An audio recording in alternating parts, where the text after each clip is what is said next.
الرحمن الرحیم السلام علیکم ګرانو کتونکو اوریدونکو عبید ګمریانیم د مالیار پروډکشن سره څنګه یې تاسو هیله لرم چې ښه به یې روغ جوړ او آباد به یې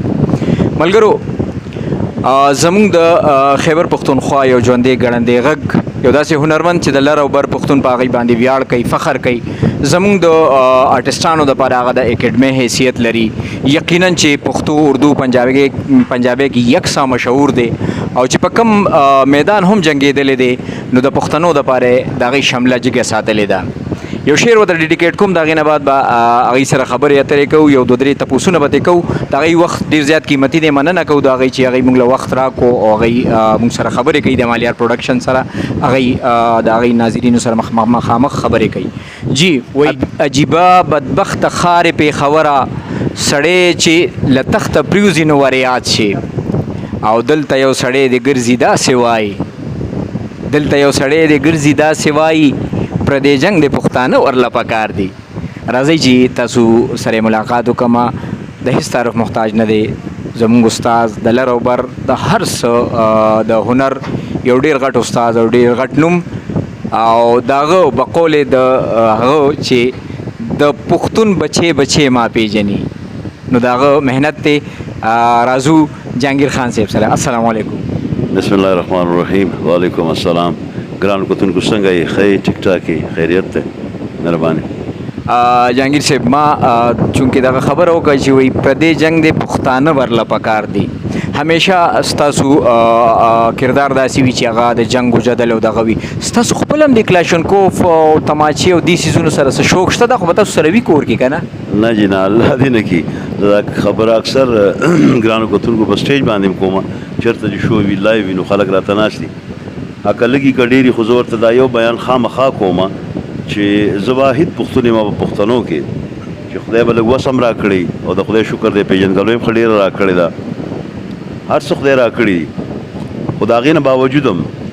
زما په نوم د جهانګیر خان په نوم باندې به د یوې اصلي لایسنس نه ما سره اصله شته نه زما په کور کې اصله شته نه زما چېرته نوکر سره اصله شته زما خپل ځاني اصلي سره نه لګي دا خبره ما اکثر په سټیج باندې کوله نو زمونږ د سټیج شو کتوله د ګورنمنټ یو ډېر غټ افسر راغلی و هغې شو کته مخې پټ کړی و نو هغې چې شو ختمه شوه ما دا خبره کړې وه شو ختمه شو نو ما له شاته وینګ ته لاړو ما ته ویل جهانګیر بچو خپل شناختي کارت راکړه نو تمانچه هم دله خیر دغه کړو او لایسنس به هم دله جوړ کړمه نو ما هغې ته وخندل مې جي ستاسو د عنایت ډېره مننه ډېره مننه د شکریا ادا کوم ستاسو خو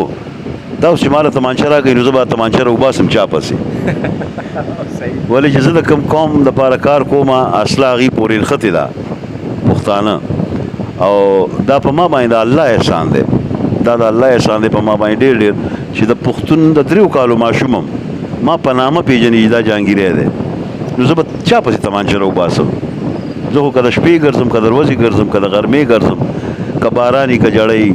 که صحرا که کلی که ښار چېرته هم چې لاړ شم نو بس صرف مینه ده دا د الله احسان دی جی بالکل څنګه چې جهانګیر صاحب ووایي که نه ملګرو زموږ اکثر له سوچونه د ډز نه بعد وي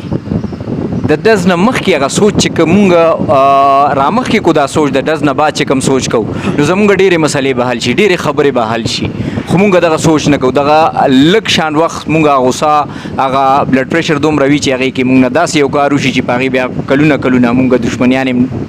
دغه وي شروع وي الله دې وکړي چې لکه مونږ په دغې امن باندې پوه شو د امن دغه خوندونه والو څنګه چې جهانګیر صاحب تاسو ته ووایي دا نوې کول ته خاص کر وایم چې جهانګیر صاحب په کور کې نه تماچه شته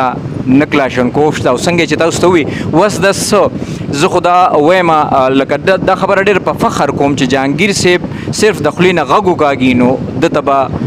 هر قسمه وسله مازیري او د هغې لیسنس یې به مازیري خو تاسو ته یې څه ووایي چې زه د وسلې نه کرکه کوم او دا ډېره غټه خبره وکړه ځکه الله دې دې له ژوند ورکړي دا ډېره غټه خبره وکړه چې زه به وسله رالم چا پسې زه به ډس په چا باندې کوم په دې خبره تاسو هم سوچ وکئ لږ جهانګیر صاحب دا راته ووایي چې لږ وروستو زمانې ته به لاړ شو د مور او پلار هغه انګړ درته یادېږي هغه کچا انګړ دا خو که مطلب زه نیکم شمه ګور نیکم شمه که هر څومره مې عمر شي الله را راکړي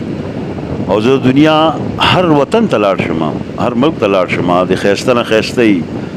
هغه د ترقي یافته ملکونه دي ډېر ملکونه دي ډېر ښایسته ځایونه شته خو د مور او د پلار هغه کچه غولې اخو کمالي کمالي د هغې په شان نه سکون چېرته شته نه هغه عمره خوشبویي چېرته شته سوای د کعبې نه جی بالکل بالکل دې کې هیڅ شک نشته جهانگیر خان صاحب یقینا چې د پښتنې مور د پښتنې خاورې پیدا دی او د پښتنې مور پیس کلی دي او دا زموږ دپاره د فخر او د ویاړ خبره دا ده چې جهانگیر صاحب پریارټي بیس باندې پښتو ساتي هغه وایي چې یاره زه به زیات تر وخت پښتو له ورکوم جهانگیر صاحب دا راته ووایي جی د مالیار پروډکشن کې تاسو خبرې اترې کوئ د دې په هکله جی درې خبرې مالیار سټیشن دی مطلب یوټیوب باندې نن سبا د هر چا چینل دي یو واحد زما چینل نشته نو مالیار چینل چې کوم دی زه په دې باندې آی تھنک چې په لومبي ځل باندې کېناستم او زه د مالیار کتونکو سره خبرې کوم عابد زمونږ رور دی زمونږ دوست دی او د اوس نه دی ډېرې مودې نه دی مطلب موږ په یو ځای فلمونو کې هم کار کړی په ټیلی فلمونو کې موږ کار کړی په سټیج باندې موږ یو ځای دا وخت موږ په شو کې او په دې کې یو ځای نو